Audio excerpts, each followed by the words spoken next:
Hello, Silver Spring UMC family.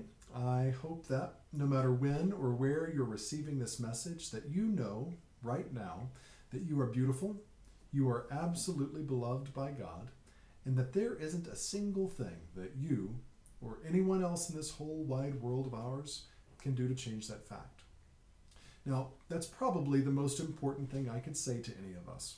Couldn't we all use some more reminders of that fact? But for those of you who don't know me, my name is Will Ed Green. I serve Silver Spring UMC as the lead pastor, and I'm coming to you today to share an operational update about our life and ministry on our corner in Silver Spring. Today, I'm going to just briefly highlight three things. First, our ongoing discernment process to help determine if we will build affordable housing on our campus. Second, an update on several ongoing and recently completed construction projects.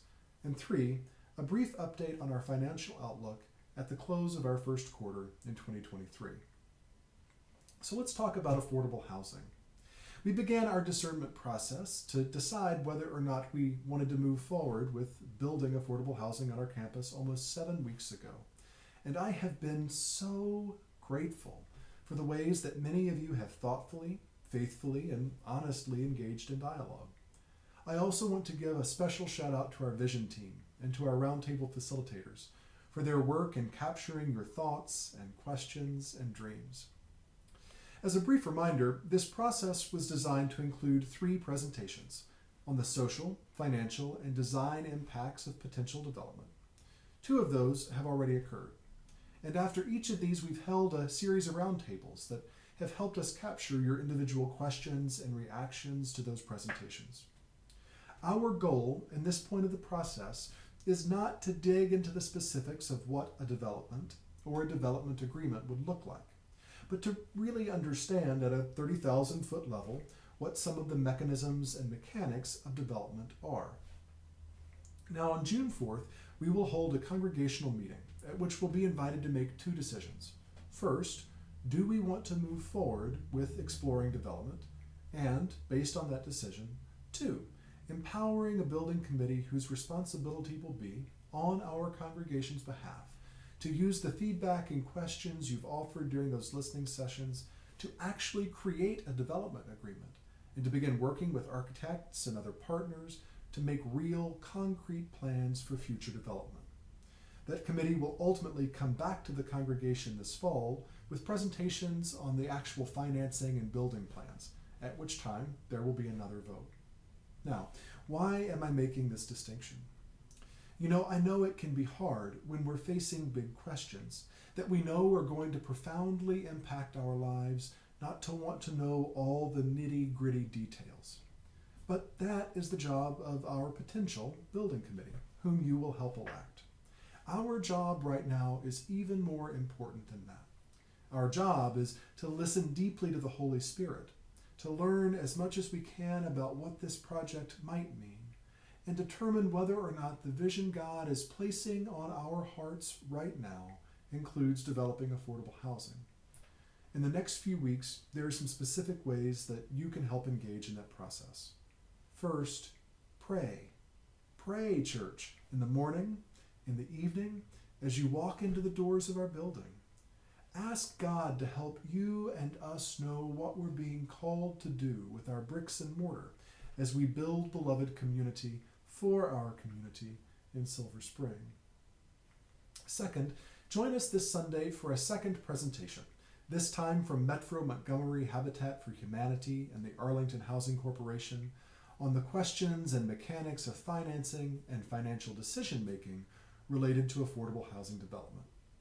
That presentation is going to be at 11:30 a.m. in our sanctuary, and it will be streamed to Facebook and YouTube.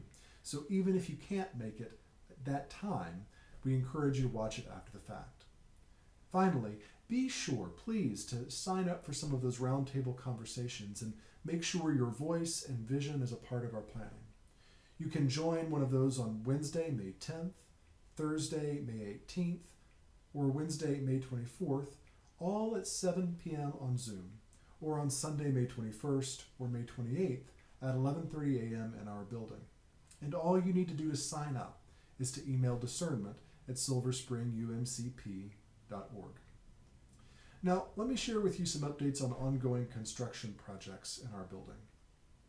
Our roofing project, which many of you will have noticed is well underway, includes major repair, renovation, or replacement of nearly 2/3 of our roofs and gutter systems. And it is moving along at a clipped pace despite finding holes where they shouldn't be, clogs where we expected holes, and more than 3 feet of bird debris in our steeple. That project, totaling nearly $900,000, is being financed from the proceeds from the sale of our Four Corners campus. And it's going to help make sure that spaces that we've been intentionally investing in for ministry, our parlor, our office and new hybrid classrooms, our chapel and sanctuary, remain dry, safe, and welcoming for decades to come. When it's completed, not only will our steeple be completely renovated with restored lighting as a physical testament to our faith, many of our flat roofs will be prepared to receive solar panels, and that's going to help us not only reduce operating expenses, but it will embody our commitment to care for creation and move more gently on the earth. I'm also delighted to share that as of last week, we have completed a project that has carried high-speed internet and Wi-Fi capability throughout our sanctuary and office buildings. This project is going to enable our classrooms and common spaces to support an even more diverse array of ministries and community programs, and it's paved the way for the installation of a new phone system that has replaced our failing phone system. From community gatherings and events, to spaces for young people to learn through the wonders of technology, to creating even more hybrid space for connection at SSUMC, this project is helping us further our mission of being a movement of Christ's love, feeding people mind, body, and spirit, so that none go hungry. And y'all, that's just the tip of the iceberg. There's a lot more to share in the coming weeks about the new sound and AV system that we're receiving, enhanced security measures to keep all people who enter our building safe, and more. So let me encourage you to stay tuned. Finally, let me share with you a brief word about our financial picture. Now, some of you will know that at the end of last year, our congregation approved a budget that included an intentional deficit of $86,000. And it was our belief at the time that we were making strategic investments in our ministry to grow our congregation. Following that decision, and some unanticipated financial challenges in late December, I'm excited to share with you that those investments are already paying off. First, here are some numbers. As of today, we have cash on hand totaling $1.486 million. That includes capital funds meant for use and care of our physical property of about $817,000. Our investment funds, including both our endowment and our long-term trust fund, totals about $2.981 million, which is a significant growth from this time last year. Our fixed assets, including building improvements, furniture and fixtures and equipment, totals about $1.1 million, and about $42,000 is set aside, which includes permanent endowment funds, trust funds, and donor-restricted funds to support specific ministries. Year to date, our contribution revenue is right at about $219,000, and that's over the year-to-date budgeted revenue by over $14,000. Our year-to-date facility revenue is slightly under what we expected by about $4,000, and we're slightly over budget in our program ministry and facilities expenses by about $7,000. But here's why all of that, more so than numbers, is exciting news. At this point in the year, we anticipated being behind in our budget by $36,000.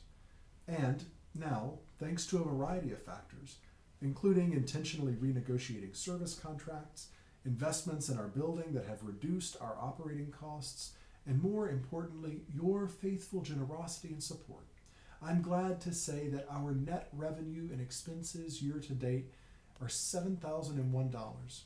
And that's over what we budgeted for our net at this point in this year by $41,797.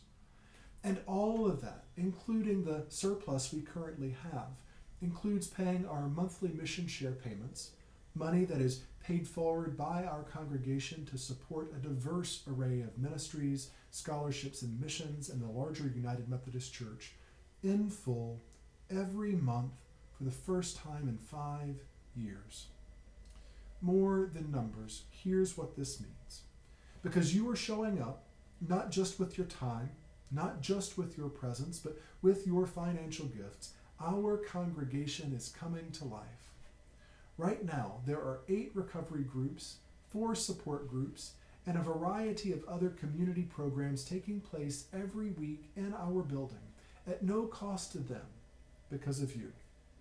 Right now, hundreds of hungry neighbors know that tomorrow they'll be able to come to 8900 Georgia Avenue and receive fresh produce, some for the first time since last month, and will be able to do so next month, and the month after, and the month after, because of you.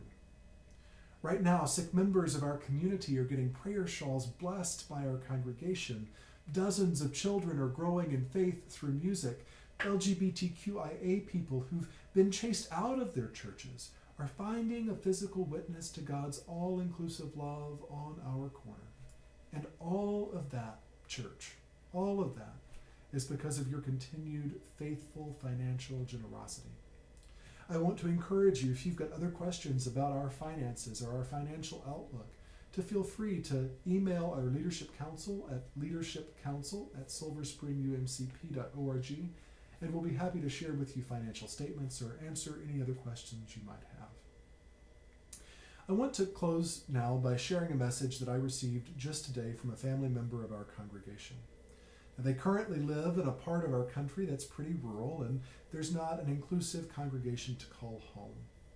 Even though they live far away, our work and witness has enough meaning for them that they're now regularly worshiping with us online on Sundays. And because of that ministry, they've decided to financially support what we're doing in community at Silver Spring UMC. They concluded with this admonition: one never knows how far-flung one's influence may be. May your congregation continue to be a light in the darkness. Beloved, that's what you are, a light in the darkness. Hope come to life with every action you take to share God's love. Love made real in the ways you pursue justice and offer mercy and walk humbly alongside one another. Together, we are not just being, but are building a movement of Christ's love on our corner in Silver Spring. Thanks be to God. And until next time, take good care.